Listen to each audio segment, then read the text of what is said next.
अब नेक्स्ट में हमारा आता है कि बड़े और छोटे व्यापारी, इनके बीच बेसिकली अंतर क्या होते थे, किस प्रकार के व्यापारी यहाँ पे होते थे।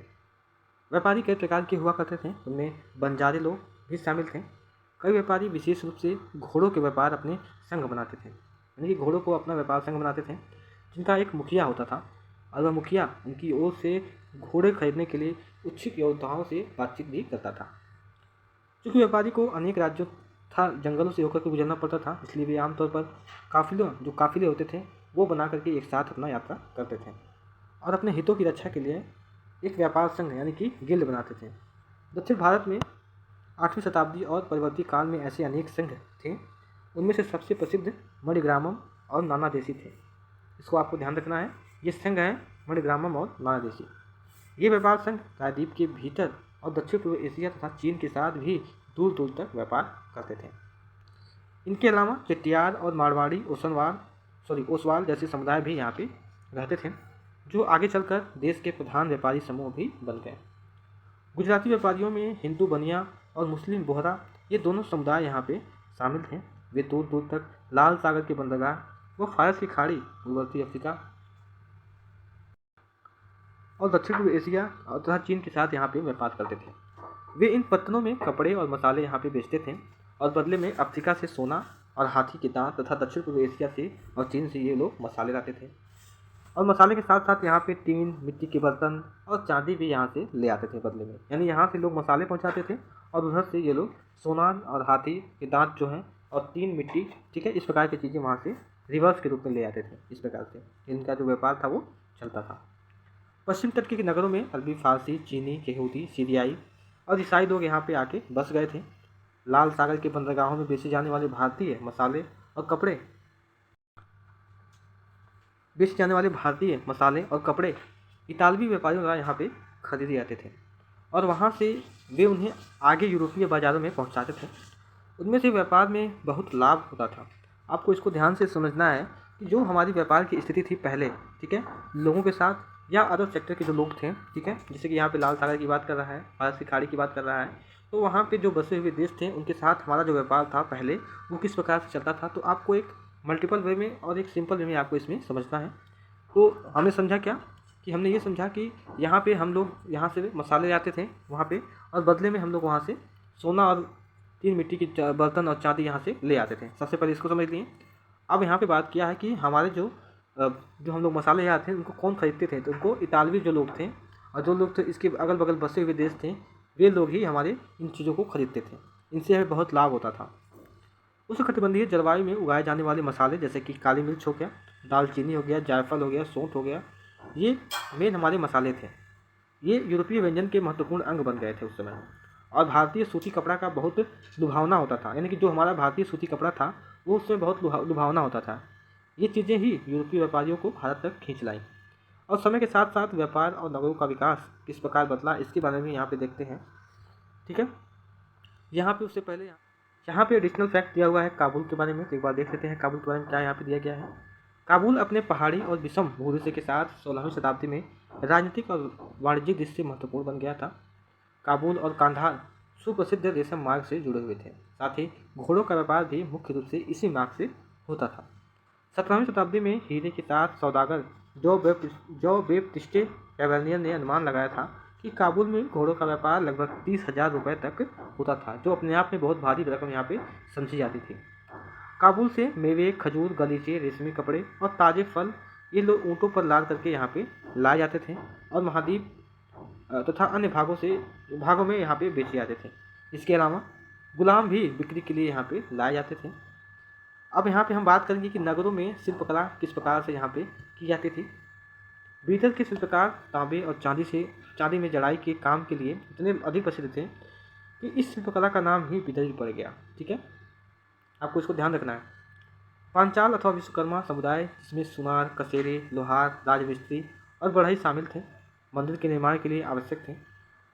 इसके अलावा राजमहलों, बड़े बड़े भवनों, तालाबों और जलाशयों के निर्माण में भी अपनी महत्वपूर्ण भूमिका यहाँ पे अदा करते थे।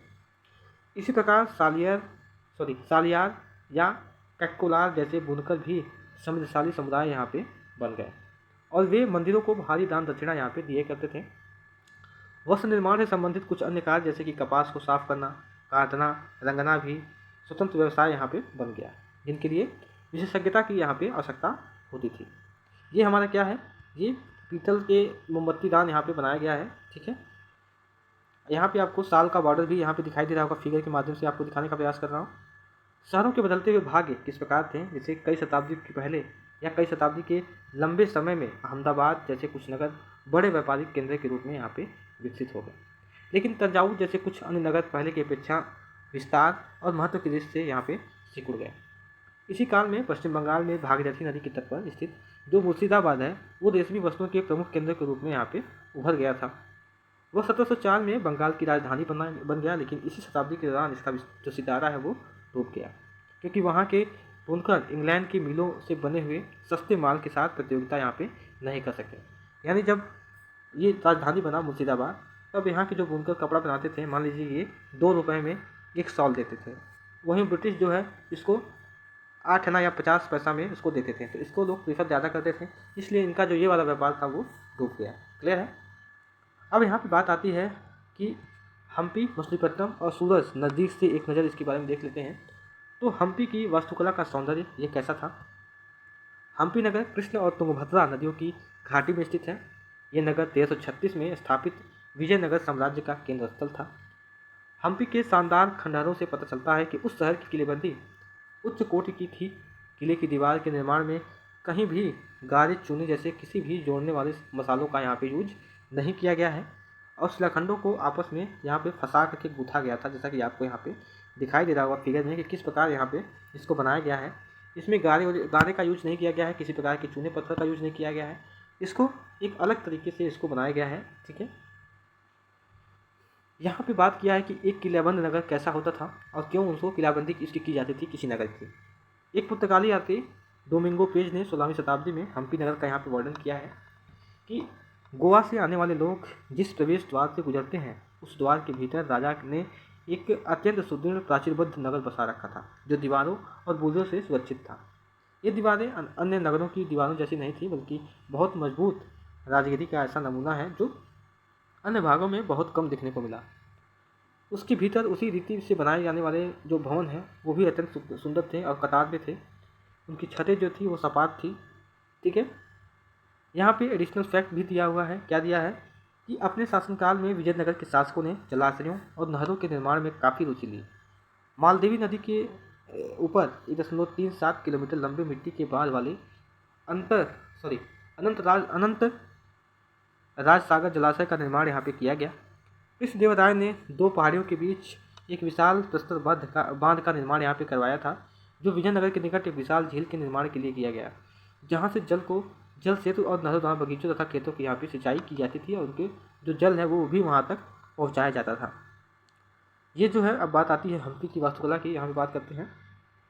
हम्पी की वास्तुकला विशिष्ट प्रकार की थी। वहाँ के शाही भवनों में भव्य मेहराब और गुंबद थे।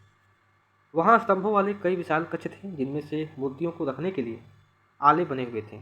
वहाँ सुनियोजित बाग बगीचे भी थे, जिनमें से कमल और टोंडों की आकृति वाले मूर्तिकला के नमूने भी यहाँ पे आपको दिखाई दे पड़ेंगे। 15वीं-16वीं शताब्दी के अपने समृद्धकाल में हम्पी कई वाणिज्यिक और सांस्कृतिक गतिविधियों से गुंजायमान था। उन दिनों हम्पी के बाज़ारों में मुस्लिम सौदागरों, चेटियों और पुर्तगालियों जैसे यूरोपीय व्यापारी के एजेंट भी यहाँ पे जमघट लगा करके यहाँ पे रहते थे। मंदिर सांस्कृतिक गतिविधियों के केंद्र होते थे और देवदासियाँ विरूपाक्ष यानी शिव मंदिर के अनेक स्तंभ वाले विशाल कक्षों में देव प्रतिमा राजा और प्रजाजनों के समक्ष यहाँ पे नृत्य करती थी। महानवमी पर्व के दिन, जो आज दक्षिण भारत में नवरात्रि पर्व कहलाया जाता है, उन दिनों हम्पी में एक अत्यंत महत्वपूर्ण पर्व माना जाता था। पुरातात्विकविद ने उस महानवमी मंच को खोज निकाला जहाँ राजा अपने अतिथियों का स्वागत सत्कार यहाँ पे करते थे। ये आपको हम्पी के विठल मंदिर का जो पत्थर से बना हुआ रथ है वो आपको दिखाई दे रहा होगा। ठीक है, और अधीनस्थ व्यक्तियों से नजराने उपहार लिया करते थे। वहीं विराजमान होकर के राजा नृत्य और संगीत तथा मल्ल युद्ध के जो कार्यक्रम थे उसको भी ये देखते थे। 1565 में दक्कनी सुल्तानों गोलकुंडा, बीजापुर, अहमदनगर, बरार और बीदर के शासकों के हाथों विजयनगर की पराजय के बाद हम्पी का विनाश यहाँ पे हो गया। अब बात आती है कि सूरत पश्चिम का प्रवेश द्वार क्यों कहलाया और कैसे। सूरत मुगल काल में कैम्बे और कुछ समय बाद के अहमदाबाद के साथ साथ गुजरात में पश्चिमी व्यापार का एक व्यापार केंद्र बन गया। सूरत जो है वो ओरमुझ की खाड़ी से होकर के पश्चिम एशिया के साथ व्यापार करने के लिए मुख्य द्वार था। सूरत को मक्का का प्रस्थान द्वार भी यहाँ पे कहा जाता था, क्योंकि बहुत से हज यात्री जहाज़ से यहीं से रवाना होते थे।